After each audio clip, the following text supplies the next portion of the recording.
Breakdown in here for Vinicius Oliveira versus Bernardo Sopaj, which is a new fight that got added a couple days ago to this card.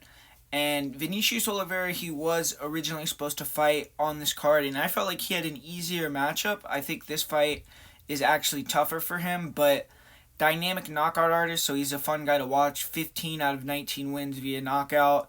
Fought in the Contender Series last September, got a pretty sweet first round knockout to get into the UFC. 28 years old, so he has a lot of experience at 28, 22 fights, and if he can win a couple fights against this level of opponent in good fashion, I think he can move up the rankings quickly. And it's a much tougher fight for Oliveira, like I said, than his original fight, I feel like, because Bernardo Sopaj, he's a current champion in his organization over there in Sweden. I feel like he is a pretty solid fighter overall, has good, well-rounded skills. He trains at an All-Stars Training Center, which is a very good training center, and then he also trains with a good jiu-jitsu gym as well, so I think he's well-schooled in multiple areas. And he was going to fight, so he was going to fight on the exact same date against a different opponent, so I don't necessarily think he's going to have bad cardio or anything. It's just potentially with the travel and short notice of the whole thing, it could affect him in that way, but he should be in shape at least. It's not like he's coming in off the couch, but when you look at how these guys match up, Oliveira, he's dynamic, he's a long and rangy kickboxer. He likes to hold his hands low and try to get fighters to come to him, and then he'll look to counter. He has long arms and he can land 1-2s, 3-2s, use his head movement, slip and rip with punches. He's pretty powerful, he's pretty accurate, and he has multiple one-punch knockouts, but he can get wild and throw wide punches. He is down to brawl. You look at his last loss to Lee Taleb, that's kind of what got him in trouble. And he does mix it up. He'll throw kicks, primarily leg kicks, and he's going to be the taller fighter, so I think he's going to have to be active with the kicks to stay ahead of Sopaj here on the numbers. But Oliveira's a wild man. It's going to be a fun fight. He's going to take risks, and when he gets someone hurt, he's a killer. He usually finds a chin, but also gets wild in those situations, and that's where Sopaj, I think, could take advantage of him.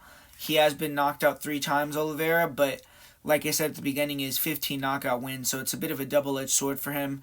And he looks strong. He has a good ability to clinch. He can wrestle defensively fairly well. It looks like he has okay clinch takedowns himself, but I think he's going to want to keep this one at range. I don't see him wanting to grapple with Sopaj. I feel like he's the lesser of the two guys in that area, so I'll try to keep it at distance. And cardio for Oliveira is good, and he tends to pick it up as fights go on from what I've seen. His opponent, Bernardo Sopaj, he's jumping in here on short notice. I mean, very short notice, to be honest with you, but hopefully he's going to be ready with having his other fight scheduled. It was a title fight, so we're going to see. But he's a very fast and athletic fighter. He's solid with his defense. He keeps a good high guard, good feints. He likes to walk fighters down, but he can fight moving backwards, and he's more of a counter striker anyways. Fast counter punching ability, counter 1-2s, 3-2s. His straight right hand and his overhand right are pretty accurate and heavy, and his timing is on point also, and he has extremely fast head kick. He has good leg kicks. He actually has a leg kick and head kick knockout on his record, so his kicks are powerful, and I think leg kicks, as long as he sets them up well, should be effective versus Oliveira in this fight. I have seen Sopaj get dropped throwing kicks without a setup, so needs to be defensively responsible, but I feel like he's the better defensive fighter, and he's young. He's getting better every fight, has great power. He's 7 first-round finishes, so I feel like he has a chance to touch that chin and knock Oliveira out with his counter-punching and his accuracy. And Sopaj has good timing with his wrestling as well. He isn't desperate, so it's hard to really know when he's going to shoot. Times his takedowns usually can either get them in the open mat or push you against the cage, and then has good wrestling from there. And he's pretty physical, it seems like.